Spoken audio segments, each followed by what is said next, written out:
Praise the lord. దేవుడిచ్చిన యొక్క మంచి అవకాశాన్ని బట్టి నేను ఆయనకి వందనాలు చెల్లిస్తున్నాను. కూడి వచ్చి మీ అందరూ కూడా ప్రభు పేరట వందనాలు చెల్లిస్తున్నాను. 2వ అధ్యాయంలో ఈరోజు కొన్ని మాటలు మనం ధ్యానం చేద్దాము. కొన్ని ప్రశ్నల కింద ఈ యొక్క అధ్యాయాన్ని మనం ధ్యానం చేద్దాం. How to fear the lord, Jehovah యందు ఎలాగా భయభక్తులు కలిగి ఉండాలి, అసలు ఆ భయభక్తులు అనేది ఎలాగా, ఆయనకి భయపడుట, భక్తి కలిగి ఉండుట అనేది ఎలాగా అనే విషయాన్ని ఈ యొక్క వచనాల్లో మనం చూడొచ్చు. సామెతలు 2వ అధ్యాయము 2వ వచనాన్ని చదవండి దయచేసి. జ్ఞానముకును చెవి యొగ్గి హృదయపూర్వకంగా వివేచనను అభ్యసించిన ఎడల, తెలివికై మొరపెట్టిన ఎడల, వివేచనకై మనవి చేసిన ఎడల. రైట్, చాలండి. ఈ 2వ వచనంలో మనం చూసినట్లయితే మనం చేయవలసిన పని ఏంటంటే చెవి యొగ్గి హృదయపూర్వకంగా వివేచనను అభ్యసించాలంట.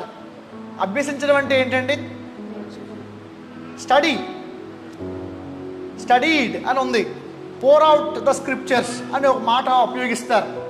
ఆ యొక్క దేవుని యొక్క విజ్ఞానాన్ని మనము ఎక్కువగా చదివేవారుగా, దాన్ని ధ్యానించేవారుగా ఉండాలి అని దేవుని వాక్యం రాయబడుతుంది.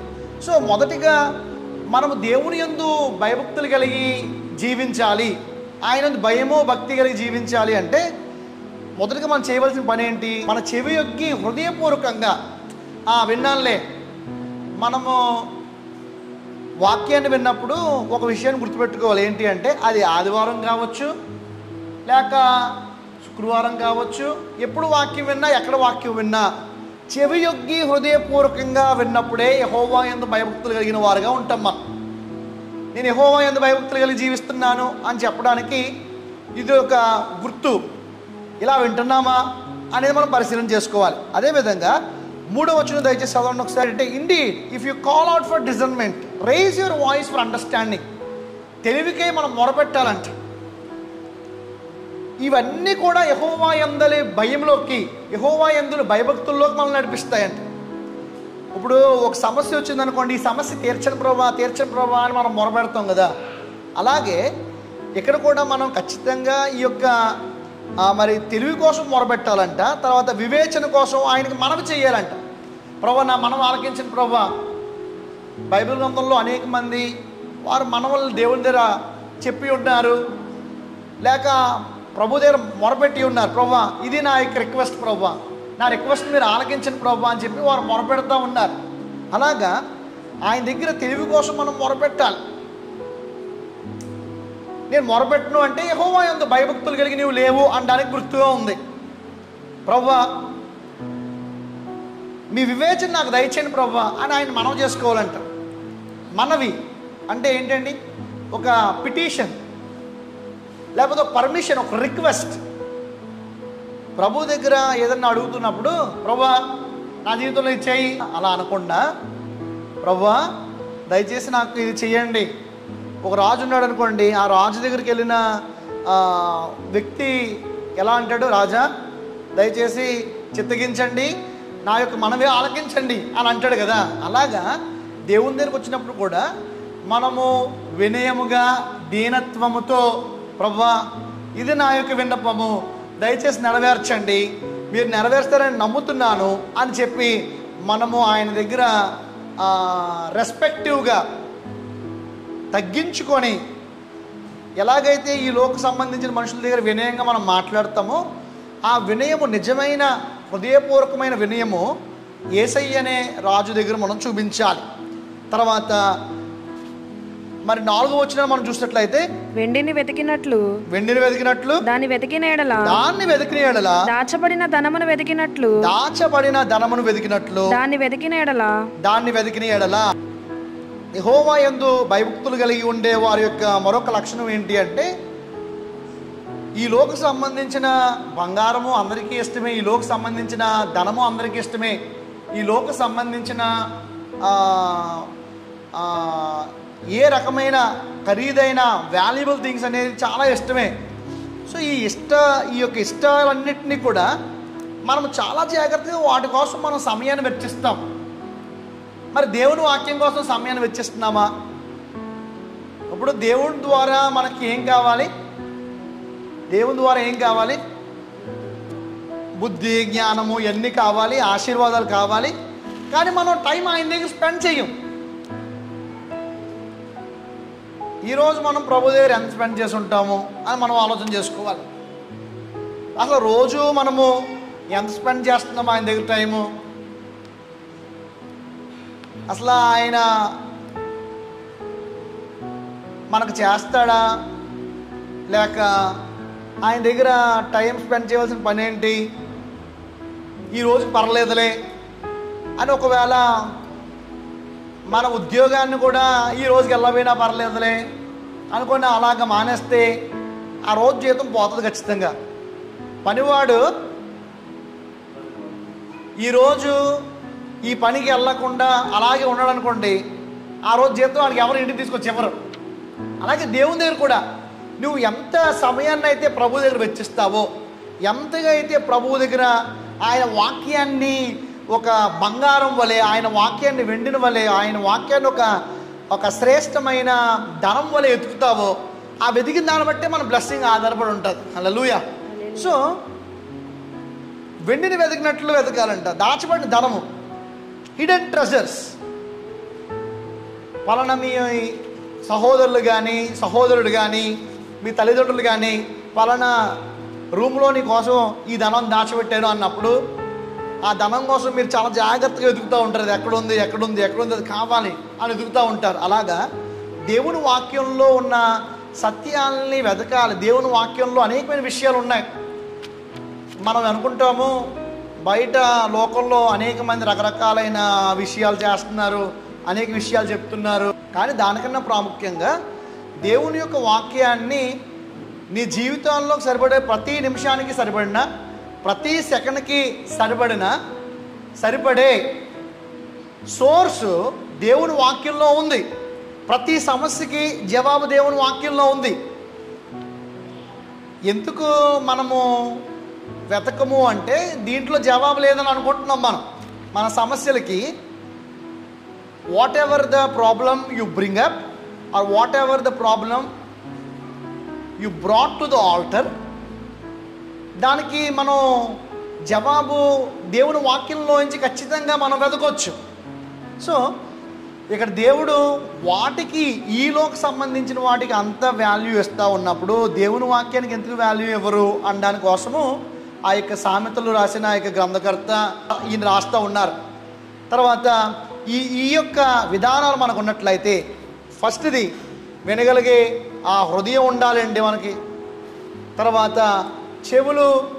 చెవులతో మనం వింటాం కదా, ఈ వినగలిగే హీరింగ్ ఏడు ఉండాలి మనకి. విశ్వాసం ఏం కలిగి చేస్తుందంటే హీరింగ్ కెపాసిటీ ఇస్తుందంట. వెండిని వెతికినట్టు, ధనమును వెతికినట్టు, బంగారాన్ని వెతికినట్టు దాన్ని వెతకాలి. అదేవిధంగా రెండవ ప్రశ్న ఏం చెప్పాలనుకుంటున్నానంటే, ఈ యొక్క బుద్ధి కానీ, జ్ఞానం కానీ, లేకపోతే వివేచన కానీ ఎక్కడి నుంచి వస్తుంది? ఆయన నోటి నుండి వస్తుందంట. హల్లెలూయా. సో మనం దేవుని వాక్యాన్ని విన్నప్పుడు, దేవునితో మనం సహవాసం చేస్తూ ఉన్నప్పుడు ఆయన నోటి నుండి ఏమొస్తుంది అనేది కోసం ఎదురు చూడాలి. ఆయన నోటి నుంచి వచ్చిన మాటే బుద్ధి, ఆయన నోటి నుంచి వచ్చిన మాటే జ్ఞానము, ఆయన నోటి నుంచి వచ్చిన మాటే వివేచన. సో ఏ రకంగా ఆయన ఇస్తాడు, ఏ రకంగా ఆయన మాట్లాడతాడు, ఆయన మాట్లాడినప్పుడు అర్థం చేసుకోవడం కష్టము. దేవుడు నాకు అర్థం చేసుకునే శక్తిని నాకు ఇవ్వండి ప్రభు అంటే ఖచ్చితంగా అర్థం చేసుకునే శక్తిని దేవుడు మనకి ఇస్తాడు. మరొక ప్రశ్న ఏంటి అంటే, ఆయన బుద్ధిని, జ్ఞానాన్ని సంపాదించుకొని దానికి లోబడడం వల్ల జరిగే విషయాలు ఏంటి? Stores up effective council for the upright. నీతిగా యథార్థతతో జీవించే వారికి ఆయన ఒక మంచి ఆలోచన ఇచ్చేవాడుగా ఉన్నాడు. Effective council. ఆయన మనకి కేడముగా ఉంటాడు. కేడము, షీల్డ్, ఒక ప్రొటెక్షన్గా ఉంటాడు. మన యొక్క మార్గముల్లో మనకు సహాయం చేయును. ఆయన యొక్క బుద్ధి, ఆయన యొక్క జ్ఞానము, వీటిని అనుసరించడం ద్వారా మన మార్గముల్లో మనకి సహాయము. 8వ వచనంలో మనం చూసినట్లయితే అక్కడ రాయబడిన మాట ఏంటంటే, భయభక్తులు ఎవరైతే మరి భక్తి కలిగి జీవిస్తారో డివోటెడ్ పర్సన్ అని రాయబడింది అండి అక్కడ. నీవు భయభక్తులు కలిగి ఉండి జీవించడం చేత ఆయన సరైన సందర్భ సహితమైన మాటలు దయచేస్తారు, ఆయన కేడముగా ఉంటారు.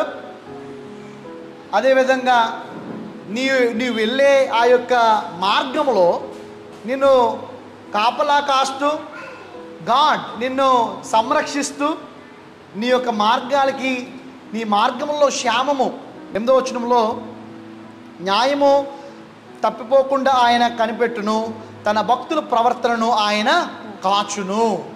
జ్ఞానాన్ని పాటించమన్నవాడు ఆయనే, బుద్ధిని పాటించమన్నవాడు ఆయనే. ఆ బుద్ధిలోంచి, జ్ఞానంలోంచి, వివేచనలోంచి మనం బయటికి రాకుండా మనల్ని కాపాడి మన ప్రవక్తల్ని ఆయన యొక్క కాపుదల్లో ఉంచుకునేది కూడా ఆయనే. సో దేవుడు చెప్పినప్పుడు దాని ప్రకారంగా చేసినప్పుడు చాలా ఉపయోగాలు ఉన్నాయి.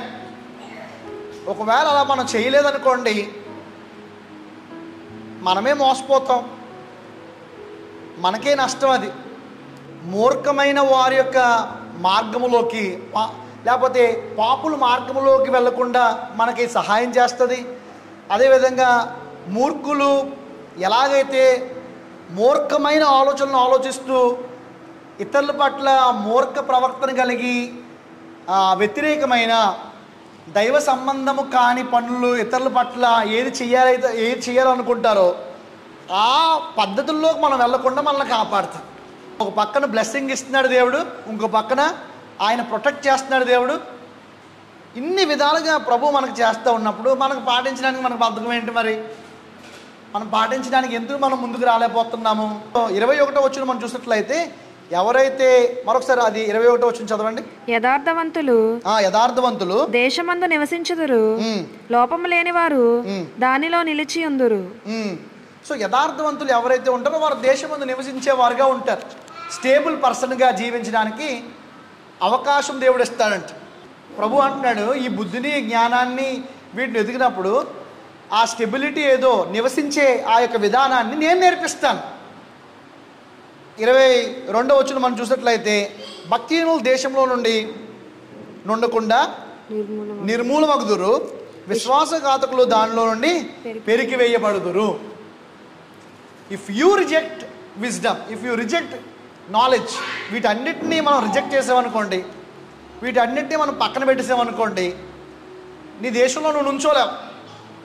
నీ భారతదేశంలో నువ్వు నుంచోలంటే దేవుడే నుంచోబెట్టాలి. నీవు దేశమందు నివసిస్తావు అని ప్రభు అనాలి మనతో. మీ సొంత శక్తి మీకు సహాయపడదని మీరు అనుకుంటున్నారా? ఈ సొంత శక్తి మీకు సహాయపడలేదు. ప్రస్తుతానికి మీరు ఆలోచించే ఆ శక్తి ఎవరిచ్చిందంటే దేవుడు ఇచ్చిన శక్తి. ప్రస్తుతానికి మీరు చదివే ఆ యొక్క జ్ఞానము ఎవరిచ్చిందంటే దేవుడు ఇచ్చింది. ఆ తర్వాత ఆ జ్ఞానాన్ని ఉపయోగించుకొని నీ ఉద్యోగంలోకి నువ్వు వెళ్ళాలన్నా కూడా దేవుడే సహాయం చేయాలి.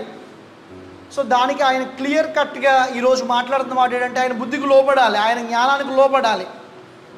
ఏదుందో ఏం చేయాలంట? వెతకాలంట. ఈరోజు నుంచి ఏం వెతకాలండి? వాక్యాన్ని ఎక్కువగా వెతకాలి, వాక్యంలో ఉన్న విషయాల్ని వెతకాలి, వాక్యంలో విషయాల్ని ధ్యానం చేయాలి. God bless you. దేవుడు అందరిని దీవించును గాక. ఆమేన్.